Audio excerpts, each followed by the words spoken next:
Everyone, कैसे हो आप लोग। तो बच्चों, जैसे कि हमने पहले पढ़ा classification of numbers. Classification of numbers में हमने दो चीज़ें सीखी थी, odd numbers and even numbers. आज हम लोग सीखेंगे प्राइम नंबर्स। क्या सीखेंगे आज हम लोग? Prime numbers. तो प्राइम नंबर्स क्या होते हैं? A prime number does not have a factor other than one and number itself। एक प्राइम नंबर का वन और नंबर itself के अलावा, यानी कि वो अपने आप का खुद से फैक्टर होता है, उसके अलावा कोई और फैक्टर नहीं होता है। अब prime number has only to factors, तो वन हुआ, नंबर इटसेल्फ हुआ, तो सिर्फ कितने फैक्टर्स हुए उसके पास? सिर्फ टू फैक्टर्स हुए। तो प्राइम नंबर्स के पास सिर्फ दो फैक्टर होते हैं, वन एंड नंबर इटसेल्फ। ये बात आपको बहुत अच्छे से ध्यान रखनी है, one and number itself. Next है, two is the only even prime number. सारे इवन नंबर्स कॉम्पोजिट होते हैं सिर्फ टू को छोड़कर। टू ही अकेला ऐसा है जो इवन प्राइम नंबर है। टू कौन है? टू इवन प्राइम नंबर है। बट जितने बाकी इवन नंबर्स होते हैं वो सारे कॉम्पोजिट होते हैं। सिर्फ टू एक ऐसा नंबर है जो कि प्राइम होता है। क्यों? अभी मैं इसके बारे में आपको बताऊंगी। The smallest prime number is two. तो सबसे छोटा प्राइम नंबर भी कौन होता है? टू। सबसे छोटा प्राइम नंबर कौन होता है? Two. No even number except two is a prime number. जैसे मैंने बताया आपको, कोई भी और इवन नंबर टू के अलावा प्राइम नंबर नहीं होता है। कोई भी इवन नंबर हो, कितना बड़ा हो कितना छोटा हो, टू के अलावा जितने भी इवन नंबर्स हैं वो सारे कॉम्पोजिट होते हैं, वो कभी भी प्राइम नहीं होते हैं। सिर्फ टू ही प्राइम होता है। रीज़न जानेंगे क्यों? तो आज हम सीखते हैं पहले फैक्टर्स ऑफ टू। टू के फैक्टर्स कौन कौन होते हैं?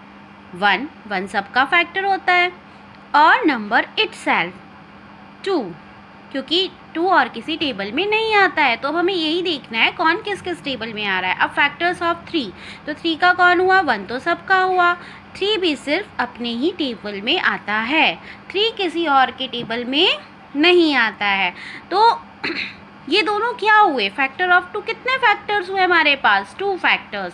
वन और थ्री कितने फैक्टर्स हुए? Two factors. तो ये कौन से नंबर्स होते हैं? Prime numbers. ये कौन से नंबर्स होते हैं? Prime numbers. Factor of three भी हमारा क्या हुआ? Prime number. नेक्स्ट आता है फैक्टर ऑफ नाइन। वन सब में आता है, टू में नाइन नहीं आता, टू के टेबल से नाइन डिविजिबल नहीं है, तो टू को हटा दीजिए। थ्री में नाइन आता है, कितनी बार? थ्री थ्री ज़ा नाइन। कितनी बार आता है? थ्री बार। तो एक ही थ्री लेंगे। जब फोर फोर ज़ा, फाइव फाइव ज़ा, सिक्स सिक्स ज़ा होता है तो एक ही डिजिट लेनी है, वो दोनों नहीं थ्री थ्री ज़ा लिखने हमें। अब अपने ही टेबल में आता है, ना फोर में, ना फाइव में, ना सिक्स में, ना सेवन में, ना एट में, नाइन किस में आता है? अपने ही टेबल में आता है। अब देखिए हमारे पास कितने फैक्टर्स हैं? हमारे पास थ्री फैक्टर्स हो गए, वन, नंबर इटसेल्फ और थ्री। हमारे पास कितने फैक्टर्स हो गए? थ्री। तो ये जो थ्री फैक्टर्स हो गए, so it is not a prime number. ये प्राइम नंबर नहीं है। प्राइम नंबर के लिए हमारे पास कितने फैक्टर्स होने चाहिए? ओनली टू फैक्टर्स होनी चाहिए। फैक्टर्स ऑफ 11, वन, वन सब में आएगा, ना 11 टू में आता है, ना थ्री में, ना फोर में, ना five six seven eight nine ten. सारे टेबल्स हमने चेक कर लिए, किसी में नहीं आता है, तो किस में आता है? अपने ही टेबल में। तो वन एंड नंबर इटसेल्फ। तो कितने फैक्टर्स हुए हमारे पास? कितने हुए? टू। तो टू फैक्टर्स हुए, तो ये कौन सा नंबर हुआ? Prime number. जब सिर्फ दो फैक्टर होते हैं, टू फैक्टर्स होते हैं, तो वो कौन सा नंबर होता है? Prime number. चलिए फैक्टर्स ऑफ 20 चेक करते हैं। वन सब में आएगा क्योंकि ये इवन नंबर है, तो टू से भी डिविजिबल होगा। थ्री के टेबल में 20 नहीं आता है, तो थ्री नहीं आएगा। फोर के टेबल में 20 आता है, कितने टाइम्स आता है? फोर फाइव ज़ा, और फाइव के टेबल में फाइव फोर ज़ा। अब सिक्स में नहीं आता, सेवन में नहीं आता, एट में नहीं आता, नाइन में नहीं आता, अब किस में आएगा? टेन में। किस में आएगा? टेन में। फिर 11, 12, 13, 14 किसी में नहीं आता, अब सीधे किस में आएगा, 20 में। मैं अभी आपको नेक्स्ट वीडियो में डिविजिबिलिटी रूल्स भी बताऊंगी, उससे आप आसानी से देख सकते हैं कि मतलब आसानी से पता लगा सकते हैं ईजिली कि कैसे किस टेबल से कौन सा डिविजिबल है, ठीक है। तो अब नेक्स्ट है फैक्टर्स ऑफ 20। तो 20 में 1 सब में आता है, इवन नंबर है, 20 इज़ एन इवन नंबर, तो ये 2 से भी डिविजिबल होगा। 3 में 20 नहीं आता है, तो 3 को स्किप कर देंगे। नेक्स्ट आता है 4, 4 5 ज़ा 20, तो 4 लेंगे। 5 4 ज़ा 20, तो 5 भी लेंगे। 6 7 8 9 में 20 नहीं आता, अब हम सीधे क्या लेंगे, 10। 10 के बाद 11, 12, 13, 14 में भी नहीं आता, अब सीधे क्या लेंगे, 20। एक तरीका ये भी होता है कि आप इनके पेयर्स बना लें, 1 20 ज़ा, 2 10 ज़ा, 4 5 ज़ा, ओके। अगर पेयर बन रहे हैं तो आपको सारे फैक्टर्स मिल चुके हैं, और जब ये लास्ट आ गया तो ख़त्म। अब क्योंकि इसमें 1 2 3 4 5 6 फैक्टर्स हैं, तो ये प्राइम नंबर नहीं है, ठीक है। ये कौन सा नंबर हुआ, ये कॉम्पोजिट हुआ। नेक्स्ट आता है फैक्टर्स ऑफ 35। 1 सब में आएगा, 2 में नहीं आएगा क्योंकि यहाँ पर इवन डिजिट नहीं है। 3 से करेंगे, 3 में भी 35 नहीं आता, 4 में भी नहीं आता, 5 में आता है। कितनी बार, 5 7 ज़ा 35, कितनी बार आता है, 5 7 ज़ा 35। अब किस में आता है, 8 में नहीं आता, 9 में नहीं आता, 10 11 12 13 14, अब आएगा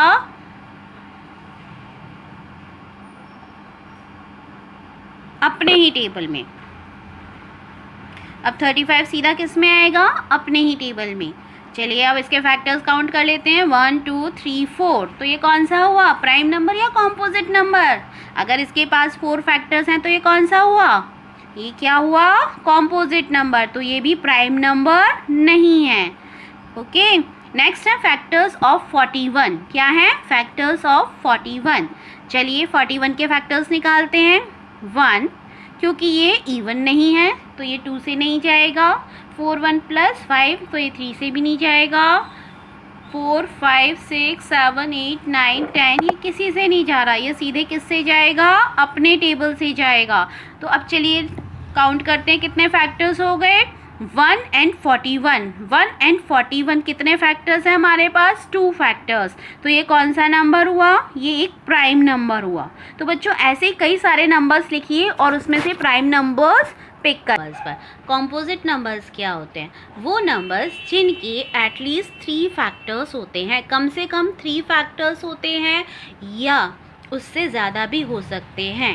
एटलीस्ट 3 और मोर देन 3 या उससे ज़्यादा फैक्टर होते हैं, वो कॉम्पोजिट नंबर्स होते हैं। All even numbers other than 2 are composite numbers. सारे इवन नंबर्स सिर्फ 2 को छोड़कर जितने भी इवन नंबर्स हैं वो सब कॉम्पोजिट नंबर्स होते हैं। 2 को छोड़कर जितने भी नंबर्स हैं वो कौन से नंबर्स होते हैं, कॉम्पोजिट नंबर होते हैं। 1 is neither a prime number nor a composite number. 1 जो है आपका वो ना तो प्राइम नंबर है और ना कॉम्पोजिट नंबर है। आप ऐसे समझ लीजिए इंडिया पाकिस्तान का मैच होना है, दोनों क्रिकेट टीम्स हैं और 1 कौन है, हमारा रेफरी है। तो प्राइम नंबर और कॉम्पोजिट नंबर्स के बीच में कौन है, 1 ना इधर है ना उधर है, उसको रेफरी मान लीजिए। इस तरह से अपने माइंड में रखिए। नेक्स्ट आता है 4 is the smallest composite number. 4 सबसे छोटा कॉम्पोजिट नंबर है क्योंकि 1 किसी में भी नहीं है, ना वो प्राइम है ना कॉम्पोजिट है। 2 आपका इवन प्राइम नंबर हो जाता है, 3 आपका ऑड स्मॉलेस्ट प्राइम नंबर हो जाता है, तो 4 आपका कौन है, स्मॉलेस्ट कॉम्पोजिट नंबर। अब इसके हम फैक्टर्स सीखते हैं, जैसे फैक्टर्स ऑफ 8 के फैक्टर्स कौन कौन हुए, 1 क्योंकि ये इवन नंबर है सो 2, एंड 4 में आता है, 4 2 ज़ा 8, और नंबर इटसेल्फ क्योंकि 5 6 7 में 8 नहीं आएगा, 5 6 7 से 8 पूरी तरह से डिविजिबल नहीं है। तो कितने फैक्टर्स हुए, 1 2 3 4। कितने फैक्टर्स हुए, 4 फैक्टर्स हुए हमारे। सो 4 फैक्टर्स होने के कारण ये कौन सा नंबर हुआ, ये कॉम्पोजिट हुआ। कौन सा नंबर हुआ, ये कॉम्पोजिट नंबर। नेक्स्ट आते हैं हमारे फैक्टर्स ऑफ 22। 1 सबका होता है क्योंकि ये इवन नंबर है, वंस डिजिट मैंने आपको इवन ऑड वाली मेरी वीडियो ज़रूर देखिएगा, आपको इवन ऑड समझ आएंगे तभी आप आगे कर पाएंगे। फैक्टर्स ऑफ 22 में ये एक इवन नंबर है वंस डिजिट पर, तो ये किससे डिविजिबल हुआ? 2 से। 2 + 2 4, तो 3 से डिविजिबल नहीं है। 4 के टेबल में भी 22 नहीं आता है, 5 में भी नहीं, 6 में भी नहीं, 7 8 9 में भी नहीं, 10 में भी नहीं। तो ये किस में आता है? 11 में। किस में आता है? 11 2 = 22। ये पेयर बना। अब ये अपने ही टेबल में आएगा। कितने फैक्टर्स हुए जल्दी से काउंट करिए। 1 2 3 4, 4 फैक्टर्स हुए। तो ये कौन से नंबर है? ये कॉम्पोजिट नंबर है। कौन सा नंबर हुआ? ये कॉम्पोजिट नंबर हुआ। नेक्स्ट आता है फैक्टर्स ऑफ 25। 1 सबका फैक्टर है, 2 से नहीं होगा क्योंकि ये इवन नंबर नहीं है। 5 2 7, 3 से भी नहीं होगा, 4 में भी नहीं आता। अब ये किस में आता है? 5 5 = 25। किस में आता है? 5 5 = 25। तो 5 ले लिया। अब ये सीधा किस में आएगा? अपने टेबल में। कितने हुए इसके फैक्टर्स? जल्दी से काउंट करिए। 1 2 3। अगर 3 फैक्टर्स हैं तो ये कौन सा होगा? प्राइम या कॉम्पोजिट? ये होगा कॉम्पोजिट, क्योंकि जब 2 होते हैं फैक्टर्स तब हमें प्राइम करना है, वरना कॉम्पोजिट नंबर है। नेक्स्ट है आपके फैक्टर्स ऑफ 81। तो 81 किस किस में आता है? 1 में, क्योंकि यहाँ इवन नंबर नहीं है, ऑड नंबर है तो 2 से डिविजिबल नहीं होगा। बट 8 और 1 9, सो ये 3 से डिविजिबल होगा। किससे डिविजिबल होगा? ये 3 से। नेक्स्ट है 4, नहीं होगा। 5, क्योंकि यहाँ लास्ट में 5 नहीं है, नहीं होगा। 6 7 8 9, 9 9 = 81, तो 9 ले लेंगे। किससे डिविजिबल होगा? 9 से। अब 3 से ये कितनी बार डिविजिबल है वो चेक कर लेते हैं। 81 एंड 3, 3 2 = 6, माइनस किया कितने आएंगे हमारे? 2 1 3 7 = 21। तो ये 27 से डिविजिबल है। पूरा पूरा हो रहा है ना। 3 27 सा, तो यहाँ क्या आएगा? 27, और फिर क्या आएगा? अपनी ही टेबल यानी कि 81। अब इसमें कितने फैक्टर्स हैं? 1 2 3 4 5। तो ये कौन सा हुआ? प्राइम या कॉम्पोजिट? ये भी हुआ कॉम्पोजिट नंबर। कौन सा नंबर हुआ ये? Composite numbers. अब है फैक्टर्स ऑफ 13। तो 1 से जाएगा क्योंकि यहाँ पर एक ऑड नंबर है। तो 1 2 3 4, 1 के बाद 2 3 4 5 6 7 8 9 10 11 12, किसी में नहीं आएगा। 13 किस में आता है? अपने ही टेबल में। कितने फैक्टर्स हुए हमारे पास? जल्दी से काउंट करिए। 1 और 2, 2 फैक्टर्स हुए। तो ये कौन सा नंबर हुआ? It is a prime number. कौन सा नंबर हुआ? Prime number. नेक्स्ट आता है फैक्टर्स ऑफ 2। फैक्टर्स ऑफ 2 जैसे हमने पहले भी किया था, 1 और 2। तो कितने फैक्टर्स हुए? 2। तो कौन सा नंबर हुआ? प्राइम। तो फैक्टर्स ऑफ 2 कितने हुए? 2। So it is a prime number. आगे मेरे वीडियोस देखने के लिए लाइक करिए, सब्सक्राइब करिए, और आगे मैं आपको नेक्स्ट इसके बाद समझाऊंगी कि व्हाट इज़ को prime number and perfect number, उसके अलावा डिविजिबिलिटी रूल्स। तो शेयर और लाइक करते रहिए। बाय।